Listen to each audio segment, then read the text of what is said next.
Hey guys, Mike here, the Detroit Borg, with a look at one of my favorite cases for the iPhone 6. That is the Speck CandyShell.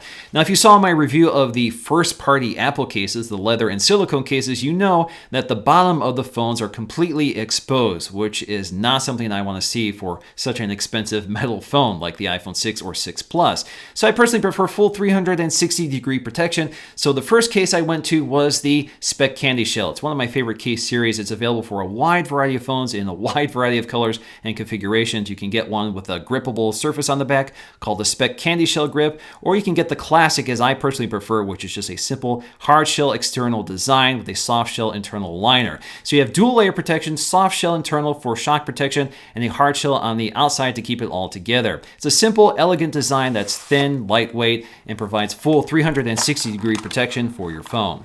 Now, before we install our phone, let's take a look at the internal of the case, which shows you that internal soft liner, which does a really nice job providing protection for the phone and seals it up against dust and grit, which might get between the phone and the casing, which may scratch the phone. You'll also find at the corners that the case is flexible. This allows for installation of the phone and provides some impact zones for protection. Now, the case fits on pretty snugly. That's thanks to the rounded design of the new iPhone. So if we look at the bottom, you see we have full protection here while still allowing access to the lightning port, the headphone jack, the microphone, and the speaker. And there's plenty of room here, so just about any headphone jack will fit in here. Now, along the left-hand side, you'll find your volume buttons, which are covered but still very tactile, and they're nicely raised here, so they're pretty easy to feel for. There's also a large enough opening to operate the mute switch on the side with your thumb. Now, toward the top of the case, right above the earpiece, you'll find a little notch in the bezel surrounding the phone. That's thanks partly to the fact that the ambient light sensor and proximity sensor are really close. They want to leave enough space for them. Now, on the right-hand side, you'll find your sleep-wake switch, again, also covered and again, very tactile. Now, toward the back, we have the perfect size cutout for the camera module, the LED flash, and the microphone, along with a black bezel around that to prevent glare from the flash, and it does its job. Now, the Speck CandyShell comes with a nice lay-on table design, so there's an ample ledge here while not crowding the screen, so it's just about perfect. It's also a fairly thin, lightweight case here. It doesn't add a lot of bulk to the phone, and it's also really nice and grippable, especially with the rubber buttons along the side.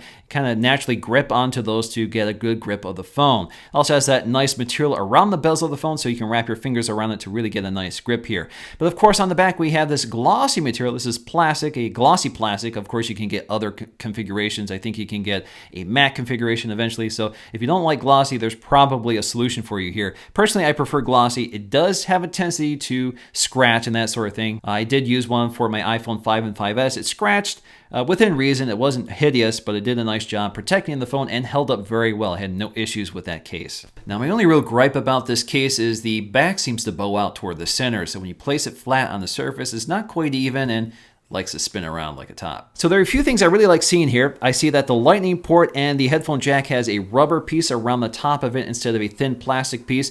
With the iPhone 5 and 5S cases, at least the one I had, that would fail and break. So it's good to see that they fixed that, and the rubber buttons feel perfect. There's the right amount of tactile feel, and there's plenty of room to operate the mute switch, and the bezel around the side provides plenty of protection for that curved glass display while not crowding the screen. So I really like the design and simplicity of this case. Feels high quality, does a nice job protecting the phone while not being too bulky. So the Speck CandyShell is still one of my favorite cases, and if you're not happy with the Apple cases, this is even cheaper. So that's going to do for me in this video. Thanks for watching, and I'll see you again in the next one.